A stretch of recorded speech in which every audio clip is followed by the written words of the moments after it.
You may think that the ultimate goal of self-improvement is to become the best version of yourself, but I am here to tell you that you're wrong. By the end of this video, you will have a much better understanding of why you're on this journey. When we try to improve, we set many goals, career-related, fitness-related, and maybe in other areas as well. But when we think, what's the ultimate goal of this? Then we, or at least I, tend to think, well, to become the best version of myself. That's what self-improvement is, isn't it? Well, that's what I thought at first, that it is to grow individually. But over time, as my journey has moved forward, I've become more and more convinced that becoming the best version of yourself is more like your career goals or your fitness goals. It's nothing but a side quest to assist you in the ultimate goal, because there is something bigger than helping yourself become the best version you can be. It's helping others to become the best version of themselves. Or not even that, just overall helping people. Genuinely caring for both the people around you and for complete strangers. Nothing is more fulfilling than this. And you may think, why is this dude so convinced of this? Well, there are multiple reasons. First of all, I started getting hints from people with way more life experience than me. And these are people that I believe have improved themselves for a very long time. I noticed, for example, Seneca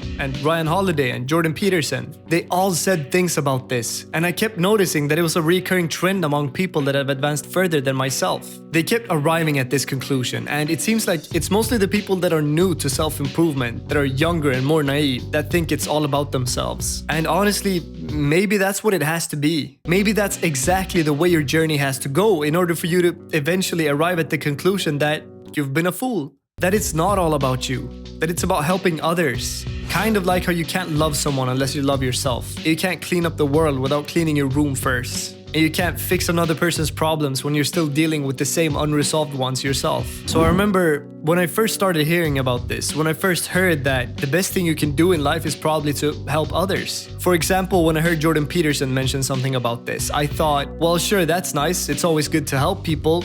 And then I kept not really caring that much. Because my mind was so fixed on myself and just improving. I didn't have time to think about other people. So yeah, I basically started noticing that people I considered to be wiser and more experienced than myself seem to all arrive at this conclusion. But secondly, I started noticing on my own, in real life, times when I've committed an altruistic action. For example, taking blame for something that someone else did, or just times when I've either helped someone I know or a complete stranger. These have all been the times when I've been the happiest, when I've felt the best. I think the first time I really noticed this for myself was last summer. I saw someone trying to carry like an indoor exercise bike and they were really struggling with it. So I went over to them and I asked if I could help, and I helped carry it one block, and the woman I helped was really grateful. And I just felt so fulfilled because I just helped a stranger with something. I had made someone else's day better. This really makes you feel terrific.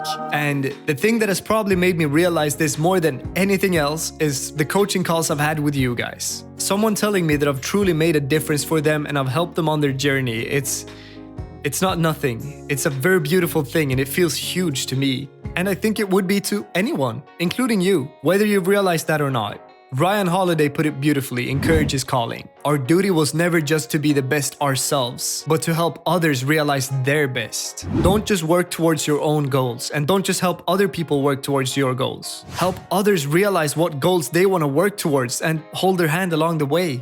I also want to quote Seneca here. He said that happy is the man who can make others better. Not merely when he's in their company, but even when he's in their thoughts. When people are reminded of you, what do they think? When you pop up in their head, do they get motivated and encouraged to move forward? Or do they simply get reminded of someone selfish that only works forward towards their own goals without ever thinking about helping other people? Now, as I said, I believe that to be able to really change the lives of others, you gotta start with yourself. So it's probably necessary to get consumed by your own goals. And this might be necessary for a long time. As long as it takes for you to get to a place where you realize that what's really important is helping other people. And that's why I think the loophole here is to create career goals related to helping other people. But obviously you should set goals that are the ones you want to work towards in the moment. You should always follow your purpose. But I, for one, have set career goals related to helping other people, and I get to be consumed by my business goals and at the same time know that I'm helping people. And for that, I am eternally grateful. So now I want you to think for a minute. What have you done during the last week that had a positive impact on somebody else's life? You don't have to go out of your way to make grand gestures and life-changing things for random people, but just offer to help carry things,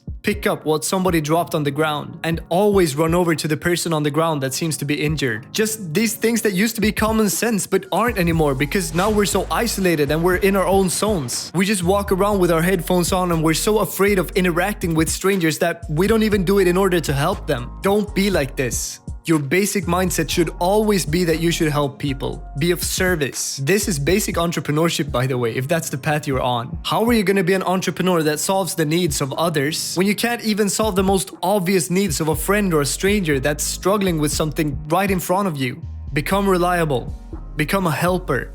Become the best version of yourself so you can help others do just that. If this is something you're struggling with, I would love to talk to you about it. Or any of your current challenges or goals for that matter. You can actually book a 30-minute call with me completely free.